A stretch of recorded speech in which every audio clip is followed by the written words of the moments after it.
दशम गुरु श्री गुरु गोविंद साहब जी की धरती से मैं सबसे पहले हिंद की चादर नौवें गुरु गुरु तेग बहादुर जी, इनके चरणों में अपना शीश झुकाता हूँ और उनकी 350वीं शहीदी और गुरु गोविंद सिंह जी के 350वें गुरुता गद्दी, इस कार्यक्रम में मंच पर उपस्थित बाबा कुलवंत सिंह जी, जत्थेदार तख्त श्री हुजूर साहिब जी, बाबा हरनाम सिंह जी, जत्थेदार दमदमी टकसाल, बलविंदर सिंह बाबा जी, साथी में उपस्थित मेरे साथी महाराष्ट्र के उप मुख्यमंत्री माननीय अजीत पवार जी, विशेष रूप से यहाँ पर पधारे हुए आंध्र प्रदेश के उप मुख्यमंत्री आदरणीय पवन कल्याण जी, महंत रघुमुनि जी, यहाँ पर विशेष रूप से उपस्थित हमारे बहुत ही आदरणीय पंच प्यारे साथी में मेरे साथी गिरीश महाजन जी, पंकजाताई मुंडे, अतुल जी सावे, हमारे अध्यक्ष रविंद्र चौहान, विशेष रूप से दिल्ली से पधारे हुए दिल्ली सरकार के senior cabinet minister Shri Manjinder Singh Sirsa ji, हमारे पूर्व मुख्यमंत्री अशोक चौहान जी, धर्मगुरु बाबू सिंह महाराज जी, संजय महाराज जी, शरदराव जी ढोले, भाई ज्योतिंदर सिंह जी, राम सिंह महाराज जी, विजय सतबीर सिंह जी, सुरेश महाराज जी, जिन्होंने इस कार्यक्रम के आयोजन में बहुत मेहनत की, ऐसे भाई रामेश्वर नाइक जी, डॉक्टर भागवत कराड़ जी, डॉक्टर अजीत गोपछड़े जी, तुषार राठौड़ जी, राजेश पवार जी, किशन वानखेड़े, बालाजी कल्याणकर, संतुकराव हंबर्डे, श्रीकर परदेशी, जितेंद्र पापड़कर, शाहजी उमाप, राहुल करडिले, अविनाश कुमार, किरण आंबेकर, सूरज गुरो, प्रताप पाटिल चिखलीकर, श्रीजया चौहान, मंचासीन सभी महानुभाव, साथ के मंच पर बैठे हुए सभी संतगण और उपस्थित सभी बहनों और भाइयों, आज हम सभी लोग इस संगत में गुरुबाणी गुरु ग्रंथ साहिब जी के सामने शीश नमन करते हुए हमारे 9वें गुरु हिंद की चादर गुरु तेग बहादुर जी के पराक्रम को, उनकी वीरता को, उनके शौर्य को और उनके बलिदान को नमन करने के लिए यहाँ पर एकत्रित आए हैं। हम सभी लोग जानते हैं हमारे गुरुओं ने जो बलिदान दिया, इस देश की संस्कृति, इस देश की सभ्यता, यहाँ का विचार, यहाँ का धर्म, ये सभी बचाने के लिए ये बलिदान हुआ है। और केवल सिखों के लिए नहीं, तो तमाम भारतवासियों के लिए ये बलिदान हमारे गुरुओं ने दिया। और जैसे बाबा जी बता रहे थे कि शायद ये बलिदान नहीं होता तो हम सब लोग आज इस मंच पर नहीं होते। इतना बड़ा बलिदान हमारे गुरुओं ने दिया है। और विशेष रूप से जिस समय हम जानते हैं कि औरंगज़ेब ने बहुत जालिम अत्याचार शुरू किए और विशेष रूप से कश्मीर में बैठे हुए पंडितों को जबरन धर्मांतरण के लिए मजबूर किया गया, तो उनके सामने बचने के लिए अपने धर्म को, अपने विचार को, अपनी संस्कृति को, अपने संस्कारों को बचाने के लिए किसके पास जाए, तो केवल एक नाम उनके सामने आया और वो नाम था 9वें गुरु तेग बहादुर सिंह जी का। वो जानते थे कि यही गुरुदेव है जो हमें बचा सकते हैं, और वे गुरुजी तक पहुंचे और गुरुजी ने भी ये जिम्मेदारी ली कि हम आपको बचाएंगे, और उस जिम्मेदारी का निर्वाह करते हुए जिस समय औरंगज़ेब ने गुरुजी को कैद किया और उनको ये कहा कि या तो आप धर्म बदल लीजिए या फिर आप मरने के लिए तैयार हो जाइए, उस समय उस क्रूरता के सामने गुरुजी डरे नहीं, निडरता के साथ उन्होंने अपने विचारों की, संस्कारों की और विशेष रूप से सनातन धर्म की रक्षा का जो संकल्प लिया था, उस संकल्प को दोहराया। और हम सभी जानते हैं कि गुरुजी के साथी भाई सतीदास, भाई मतीदास, सभी लोग इतनी बर्बरता के साथ उनको मारा गया, किसी के टुकड़े कर दिए गए, किसी को गरम पानी में, गरम तेल में झोंक दिया गया, और उसके बाद गुरुजी को भी, उनका भी शीश काट दिया गया, और मानो एक संदेशा देने का प्रयास हुआ कि जो हमारी बात नहीं सुनेगा उसका यही हश्र होगा। लेकिन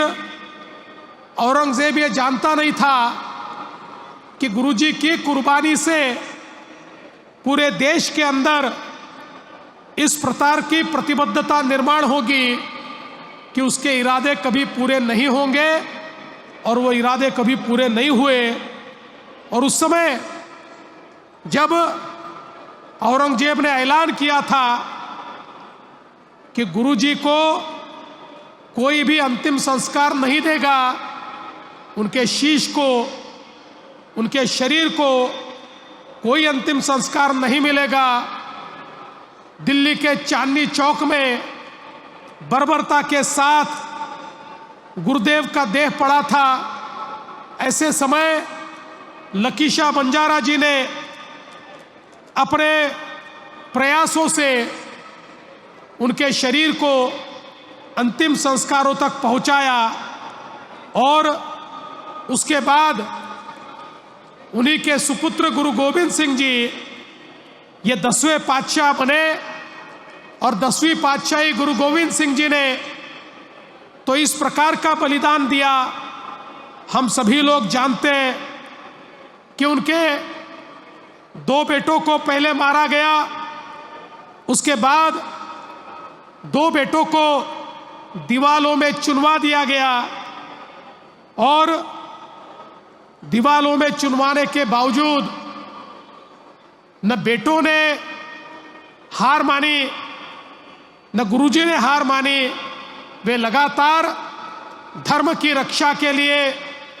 अपने देश की रक्षा के लिए लड़ते रहे। इसलिए ये जो हमारा इतिहास है,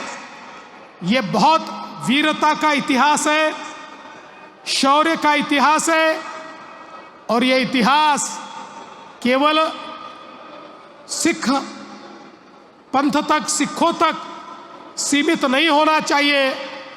तो भारत के जन जन को ये पता होना चाहिए कि हमारे गुरुओं ने केवल सिखों के लिए बलिदान नहीं किया, समूची मानवता के लिए ये बलिदान किया है। इसीलिए इस कार्यक्रम का आयोजन हमने किया। और विशेष रूप से ये कार्यक्रम इसलिए भी अलग है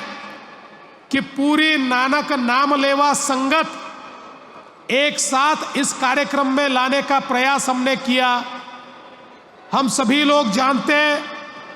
हमारे देश में जब समाज बिखरा हुआ था,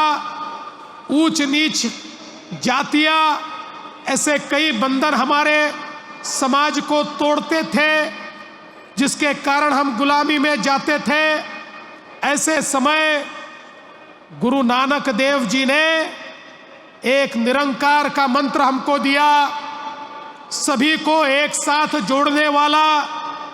ये निरंकारी इस प्रकार का विचार, जिस विचार ने उस समय पूरे देश के अंदर अलग अलग समाजों को जोड़ने का काम किया, उसी विचार को फिर एक बार इस कार्यक्रम के माध्यम से एकत्रित लाने का प्रयास हमने किया है। चाहे वो सिख हो, सिखलिकर हो, हमारे लुभाड़ा हो, हमारे बंजारा हो, हमारा मोहयाल समाज हो, हमारा सिंधी समाज हो, सारे जितने नानक नाम लेवा समाज है, जिन जिन तक गुरु नानक देव जी का संदेशा पहुंचा और जिन्होंने गुरु नानक देव जी के विचारों को अपनाया, पूरे देश के हर प्रांत में, पूरे देश के कोने कोने में फैला हुआ ये समाज, हमारा वाल्मीकि समाज हो या अलग अलग सारे समाज, इन 9 समाजों को एकत्रित करने का काम इस कार्यक्रम के माध्यम से हमने यहाँ पर किया। और साथ में हमारे वारकरी समाज को भी जोड़ने का काम हुआ, क्योंकि बाबा जी ने अभी बताया, हमारे नामदेव जी, संत नामदेव जी, भगत नामदेव जी, ये नरसी से निकले और घुमान तक गए, और घुमान में पंजाब में उनकी समाधि बनी। और नामदेव जी ने जो विचार रखे, नामदेव जी ने जो श्लोक बताए, जो पंक्तियां बताई, जो विचार बताए, उनको गुरु ग्रंथ साहिब जी में भी बहुत महत्वपूर्ण स्थान मिला, और वो भी, उनके विचार भी गुरुवाणी में परिवर्तित हुए। इस प्रकार से महाराष्ट्र के हमारे इस विचार का और हमारे वारकरी संप्रदाय का हमारे सिख समाज के साथ एक अनूठा नाता जुड़ा। आज भी हम लोग देखते हैं, हमारे नरसी में हमारे सिख समाज के लोग आते हैं। और जैसा कि हम जानते हैं, दशम गुरु गुरु गोविंद सिंह जी ने बहुत लंबा समय इसी नांदेड़ में बिताया, और यही नांदेड़ की धरती है जो उनके कारण पवित्र हुई है। इस पवित्र नांदेड़ की धरती ने इस हमारे संबंध को, हमारे रिश्ते को बहुत मजबूत करने का काम किया। और यही कारण है कि हमने तय किया कि 350वीं शहीदी समागम की ये जो हमारा कार्यक्रम है,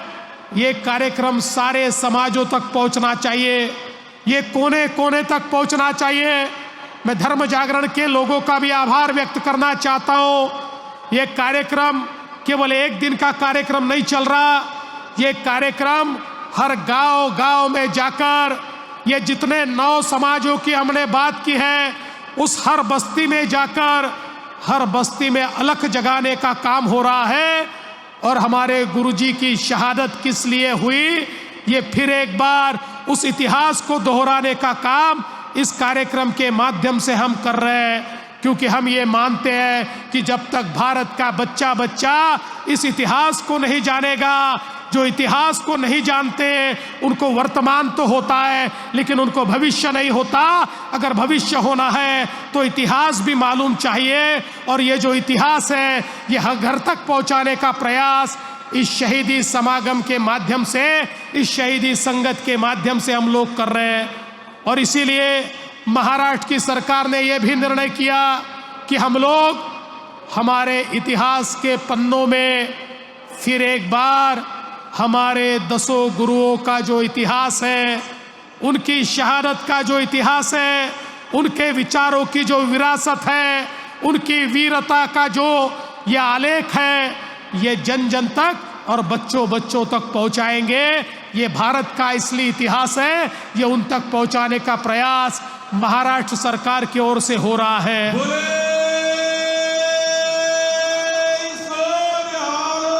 सत श्री अकाल। और मैं ये ऐलान करना चाहता हूं, ये 3 कार्यक्रम तो हम लोग कर रहे हैं। नागपुर का हुआ, यहाँ पर नांदेड़ साहिब में हुआ, नवी मुंबई के कार्यक्रम में तो हमारा प्रयास है कि स्वयं प्रधानमंत्री जी वहाँ पर पधारे। लेकिन केवल 3 कार्यक्रम करके हम रुकेंगे नहीं, तो नानक नाम लेवा संगत के माध्यम से हर घर तक हम पहुँचेंगे और हर घर तक ये शहादत भी पहुँचेगी, ये विचार भी पहुँचेगा, ये गुरुवाणी भी पहुँचेगी, ये अमृत वचन भी पहुँचेगा। इस प्रकार का प्रयास महाराष्ट्र की सरकार की ओर से हम लगातार करते रहेंगे। बोले सोनिहाल। सत श्री अकाल। मैं आज हमारे सभी आयोजकों का बहुत बहुत आभार व्यक्त करना चाहता हूँ। हमारे बाबा जी, इन्होंने हमें बहुत अच्छे तरीके से मार्गदर्शन दिया। हमारे तख्त श्री हुजूर साहिब के जत्थेदार, जिन्होंने इस कार्यक्रम की अगुवाई की, हमारे सारे संत जो यहाँ पर मौजूद हैं, जिन्होंने हमें आशीर्वाद दिया, इस कार्यक्रम को आशीर्वाद दिया, यहाँ पर पधारे हुए सारे हमारे ग्रंथी, उनको भी मैं बहुत बहुत धन्यवाद देना चाहता हूँ, जिन्होंने हमारे सामने बहुत सुंदर शब्द किया, कीर्तन किया। ऐसे सभी का मैं आभार व्यक्त करना चाहता हूँ। हमारा जिला प्रशासन, जिन्होंने इसके लिए बहुत मेहनत की, हमारे रामेश्वर नाइक और यहाँ पर काम करने वाली पूरी टीम, इनका भी मैं बहुत आभार व्यक्त करना चाहता हूँ। और अंत में मैं गुरुजी का आभार व्यक्त करना चाहता हूँ। ये गुरुजी की मेहर है कि हम सब लोग यहाँ पर एकत्रित हैं। इसी तरह से उनकी मेहर, उनका आशीर्वाद हम सभी को प्राप्त होता रहे। इतना ही उनके चरणों में शीश नमन करते हुए कहता हूँ और अपने वाणी को विराम देता हूँ। जय हिंद, जय महाराष्ट्र। बोले सो निहाल। सत श्री